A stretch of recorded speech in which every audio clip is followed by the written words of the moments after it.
പല്ലുകളിൽ തിളങ്ങുന്ന ജ്വല്ലറീസ്, കല്ലുകളൊക്കെ പിടിപ്പിക്കുന്ന ഡെന്റൽ ജ്വല്ലറി എന്ന് പറഞ്ഞൊരു കോൺസെപ്റ്റ് വളരെയധികം പ്രവലന്റ് ആയിട്ട് പോപ്പുലർ ആയിട്ട് എല്ലാവരും ചെയ്യുന്ന കാണാറുണ്ട്. ഇങ്ങനെ ഡെന്റൽ ജ്വല്ലറീസ് ചെയ്യുമ്പോൾ പല്ലിന് എന്തെങ്കിലും കേടുപാടുകൾ പറ്റുമോ? അത് ചെയ്യുമ്പോൾ നമ്മൾ ശ്രദ്ധിക്കേണ്ട കാര്യങ്ങൾ എന്തൊക്കെയാണ്? എൻ്റെ വായിൽ ഞാൻ ഡെന്റൽ ജ്വല്ലറി എനിക്ക് തോന്നുന്നു 2013 ചെയ്തത്. ഇപ്പം അറൗണ്ട് 13 ഇയേഴ്സായി.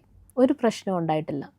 നല്ല ഓറൽ ഹൈജീൻ മെയിൻ്റനൻസ് ചെയ്താൽ മതി, ബുദ്ധിമുട്ടുകളൊന്നും ഉണ്ടാവില്ല. പക്ഷേ ടൂത്ത് നമ്മൾ ചെയ്യുന്ന പല്ല് നല്ല സ്ട്രോങ്ങും ഹെൽത്തിയും ആയിരിക്കണം.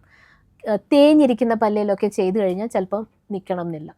ആൾ വരുമ്പോൾ നമുക്ക് ആദ്യം നോക്കണം പല്ല് ഹെൽത്തി ആണോ, നല്ല ഓറൽ ഹൈജീൻ മെയിൻ്റനൻസ് ഉള്ള ആളാണോ, അങ്ങനെയൊക്കെ ആണെങ്കിൽ നമുക്ക് ചെയ്യാൻ പറ്റും. ഇപ്പം ഇത് ചെയ്യുമ്പോൾ ആൾക്കാർ, ഇപ്പോൾ ഒരാൾ ഡെന്റൽ ജ്വല്ലറി ചെയ്യാനാണ് പോകുന്നതെങ്കിൽ അവർ മെയിൻലി ഇപ്പം ആസ് എ കസ്റ്റമർ അല്ലെങ്കിൽ ആസ് എ പേഷ്യൻറ്റ് അവർ ശ്രദ്ധിക്കേണ്ട കാര്യങ്ങൾ എന്തൊക്കെയാണ്, പ്രിക്കോഷൻസ് എന്തൊക്കെയാണ് എടുക്കേണ്ടത്? ഇത് ചെയ്ത് കഴിഞ്ഞ് കഴിഞ്ഞാൽ നമ്മൾ നോർമലി ബ്രഷ് ചെയ്യുന്നതിൻ്റെ കൂടെ ആ ഏരിയ ബ്രഷ് ചെയ്ത് പോയാൽ മതി. എപ്പോഴും നമ്മൾ എന്തെങ്കിലും കഴിച്ചു കഴിഞ്ഞിട്ട് വാ കഴുകുകയും ഓറൽ ഹൈജീൻ മെയിൻ്റനൻസ് വെക്കുകയും ഒക്കെ ചെയ്ത് കഴിഞ്ഞ് കഴിഞ്ഞാൽ ദാറ്റ് വിൽ സ്റ്റേ, അങ്ങനെ പോകുന്നില്ല.